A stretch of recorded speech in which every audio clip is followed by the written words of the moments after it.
สวัสดีครับยามเช้านะครับผมคือวันนี้เราจะไปกาญจนบุรีกันแต่ว่ามันมีเหตุบังเอิญนะครับโอเคนะฮะตามเรามาครับเราไปถามเพื่อนๆกันแล้วบอกเพื่อนวันนี้เกิดอะไรขึ้นวันนี้เกิดอะไรขึ้นทำไมแม็กทำกับเราได้ไม่เข้าใจเลยว่าติดใจแม็กทำด้วยอะไรแต่ก็ยังดีแม็กตัวไม่มาแต่เอารถมาใจไม่ได้เอามาแน่นอนไอโมเมียมานั่งทันกูดิ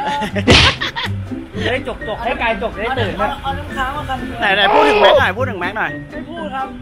ยังไม่มีใครจะพูดไม่มีอะไรจะพูดเมื่อคืนก็รู้กันอยู่แล้ว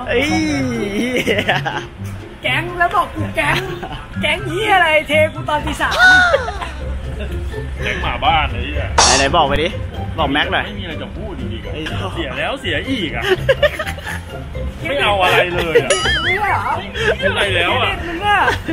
อะไรไม่มีแน่นอนกูมีไอ้กายจริงๆไอ้สัตว์ดีนะมันเอารถมาให้ทักว่าอะไร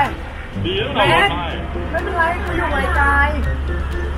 กายจริงๆเดี๋ยวจะบอกว่าอะไรบ้าง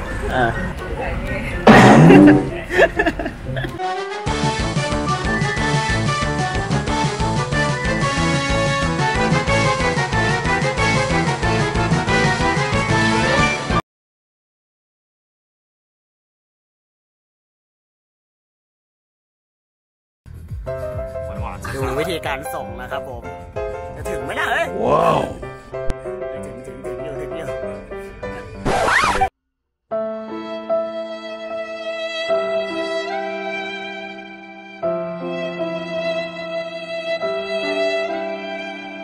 ถุ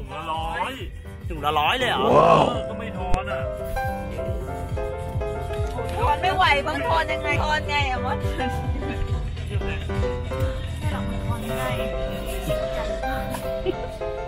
กดแบบเซ็งกล้องได้อะไม่ได้บอก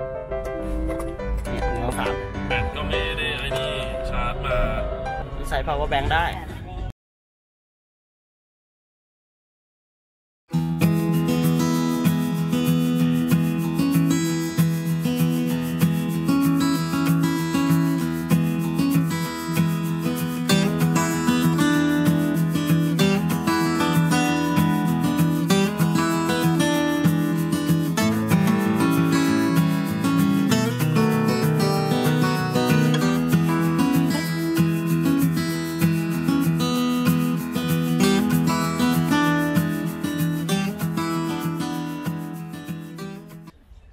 โอเคครับตอนนี้เราถึงที่กาญจนบุรีกันแล้วที่พักกันแล้วครับ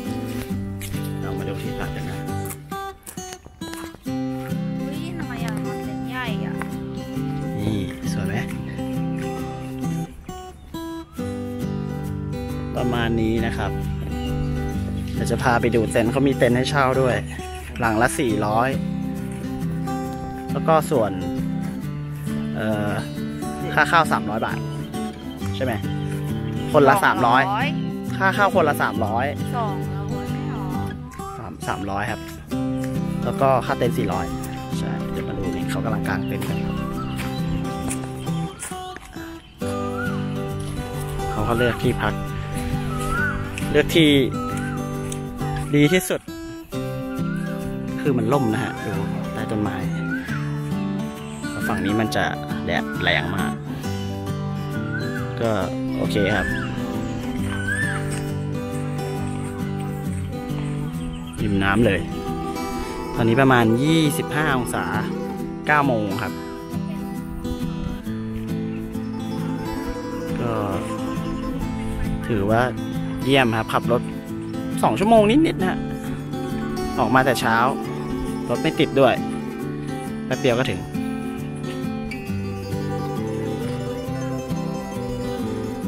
โอเคนะครับเดี๋ยวเราจะพาไปดูท่าน้ำมีเรือให้พายอ่ะ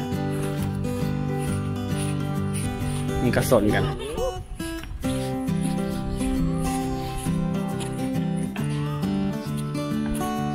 โอ้โหลื่นไหมเนี่ย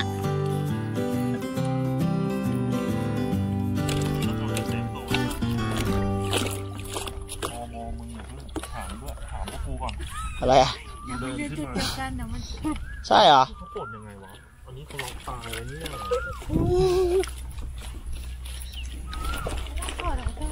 ประมาณนี้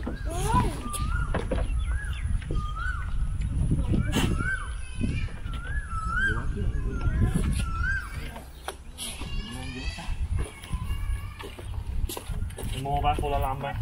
พายเลยเหรอ ครับเฮ้ยไปเอาเสื้อ ทำอะไรอ่ะ น้ำค้างเอาเสื้อ แกะเชือกเหรอ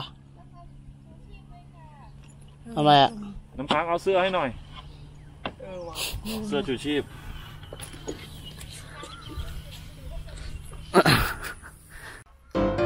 เวลาที่เราจะพายเรือเล่นกันแล้วครับมีเพื่อนเรานั่งมองไม่เห็นมึงเอาโอโกโปรมาเหรอเฮียมันอันนี้มันว้าวสัตว์เอาโกโปรมาขึ้นเฮ้ยไอ้เหี้ย เดี๋ยวมาก่อนนะเดี๋ยวมาก่อน เฮ้ยเร็วเสียวอ่ะเฮ้ยสัตว์น้ำหนักเราไม่เท่ากันนะเว้ยโอ้ขึ้นเลยเฮ้ยไอ้สัตว์เหี้ยว่าไม่ปลอดภัยว่ะเฮ้ยไอ้มังกรเนี่ยกูเสียวสัตว์กล้องเลยเหี้ยไม่กันน้ำด้วยเนี่ยมันไม่เอาโกโปรมาไอ้สัตว์มึงซื้อได้ยังไปมึงไปแล้วเว้ย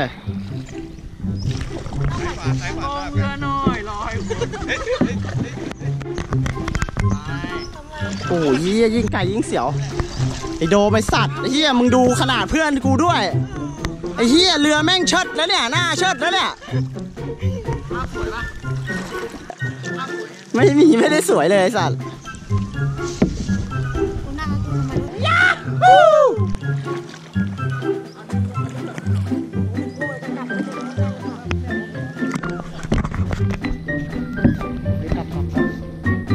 กลับไอ้เหี้ยไกลมากเลยกูกลัวเราไม่ได้พร้อมเลยอะดูสภาพมันจะล่วงวะมันก็ไม่คิดเลยเตยกูขึ้นก่อนผูกเชือกก่อนนะขึ้นไปโอเคมันขึ้นตามหลังมันขึ้นมาดิเอาผูกก่อนละ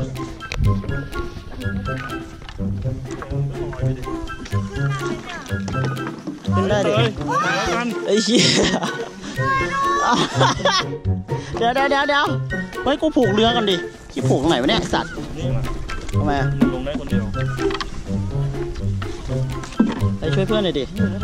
ไม่ขึ้น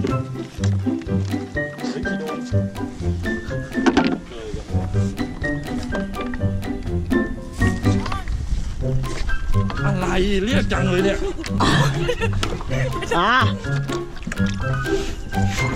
เอ้ย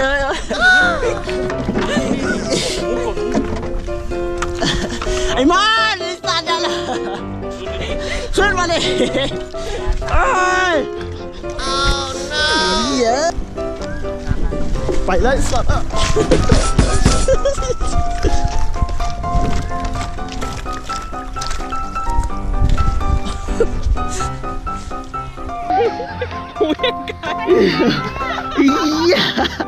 อาดิข้ามมาใครดึงไม่มีใครดึงได้ทั้งนั้นอะเร็วเอ้ยอย่าไปช่วยเอาดิเร็ว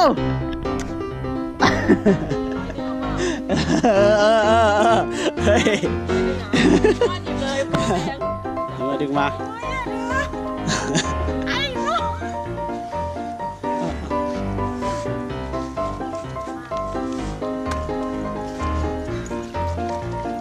ข้าวขาเรา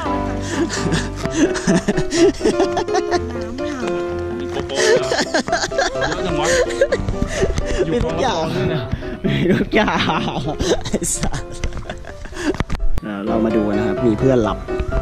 ไม่ได้นอน เป็นทหารนะเขาต้องเข้าเวรนี่เป็นไงงัวเนี่ยอะฮะ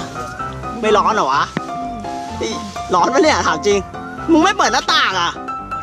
มึงเปิดหน้าต่างดิเฮียอะไรของมึงเนี่ยโอ้โหเนี่ยกูต้องมานั่งทำให้มึงเนี่ยอะไรเนี่ยไอ้สัสบ้าไปแล้วเนี่ยลมเย็นชิบหายเลยเย็นไหมกายมึงก็เปิดดิเฮียร้อนจะตายห่าโอ้โหพอดีเฮียพรุ่งนี้พร้อมเลยเผาแม็กไม่เฮียอะไรได้โอเคครับมานี่กูต้องทำให้มึงใช่ไหมเนี่ยไอ้เฮียมึงดูดิรักมึงขนาดไหนไอ้สัสแม็กก็ทิ้งมึงเห็นไหมไอ้สัสแต่ไม่ดีนะ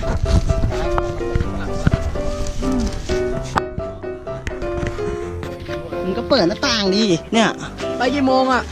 มึงไปเถอะมึงไปให้กูนอนสัก2 ชั่วโมงก่อนค่อยไปดิแป๊บนึงดิกูถ่ายเพื่อนกูอยู่เนี่ยนี่มึงทำอย่างนี้กว่าจะถึงกูก็หมดแรงแล้วเย็นยังในรถยังเข้าอยู่เลยเย็นยังเดี๋ยวมาดูนิโก้ขนของนะมึงต้องใส่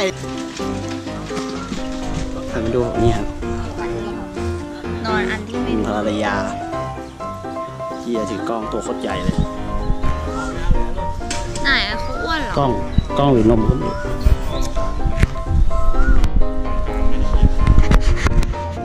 เข้าไหมกูก็300ตอนของเรา3 เดี๋ยวอ่ะ4ของกู1,000พอดีกูละ500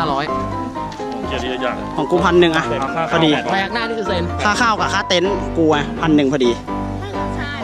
ก็หลัง1 2 คนก็1,000ไงใช่1เต็นท์2 คน1,000ไง2 คน1,000นอนคนเดียวมึงทำไงอ่ะแล้วจ่ายเต็มดิแล้วของกูมึงก็1,000ไปดิแล้วติดบูธสัตว์ติดบูธดิว้าไปดิมอบดิเนี่ยห้องน้ำอยู่ขวามือชิบหายว้าวแดดค่อนแรงอ่ะ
วันนี้ดูหนังเรื่องอะไรดีค่ะโอเคครับค่าเข้า100 บาทหนังเรื่องอะไรดีค่ารถ30บาท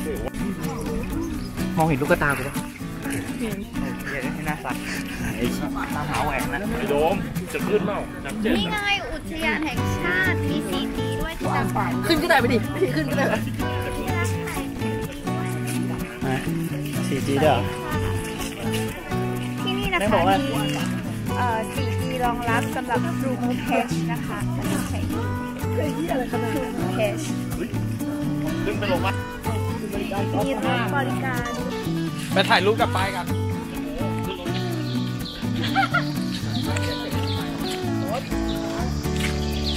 ไปถ่ายรูปกับป้ายกัน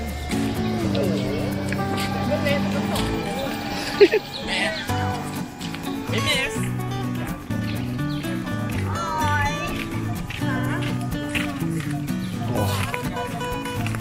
เดินไปเรื่อยๆนะครับโอเคถึงแล้ว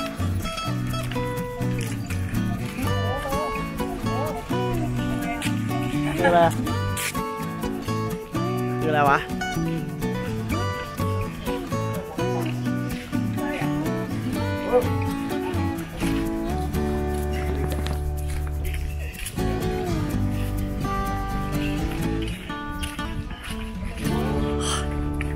บอกเดินประมาณเกือบโลนะครับ มึงแต่เล่าข่าวมาเขาไม่เอาขึ้น อุ้ยสวยนะ อันนี้ชั้นไหนอ่ะ ฉันรักเธอรู้นี่มาดูก่อน เล่นหน่อยดิเล่นหน่อย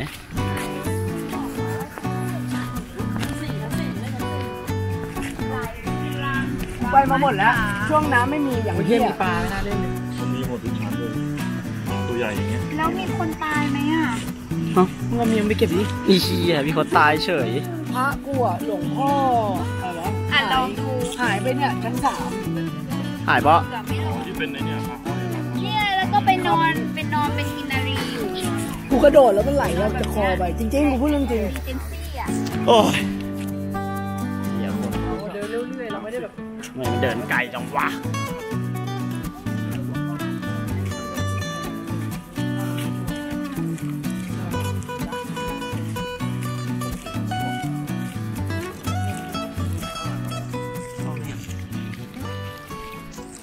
รู้ว่าแบตหมดก็ยัง ตอนนี้ถึงแล้วนะครับผมเดินมาเกือบ2 โลไปดูกันนะ ไปเรื่อยๆดีกว่าดีกว่าแบบหมายขาดต้องการ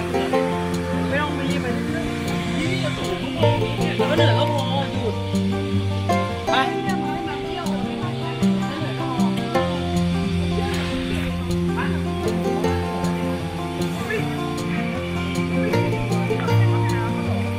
ต้องเดินขึ้นไปไกลครับโอ้เป็นไงบ้างครับ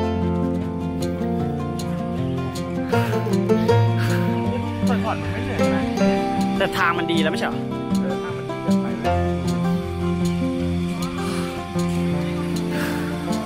เนี่ยรออยู่แบบนี้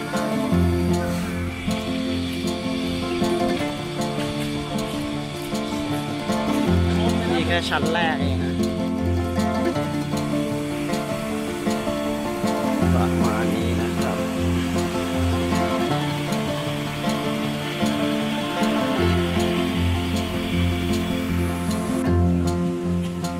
ตอนนี้ถึงชั้น 2 แล้วนะครับ ก็เอาการอยู่ตกแต่ละวันเหนื่อยอยู่ฮะ แค่นี้แหละไม่ต้องไปหรอกสามมาไกลอยู่เนี่ยแหละ ค่อนข้างจะเยอะอยู่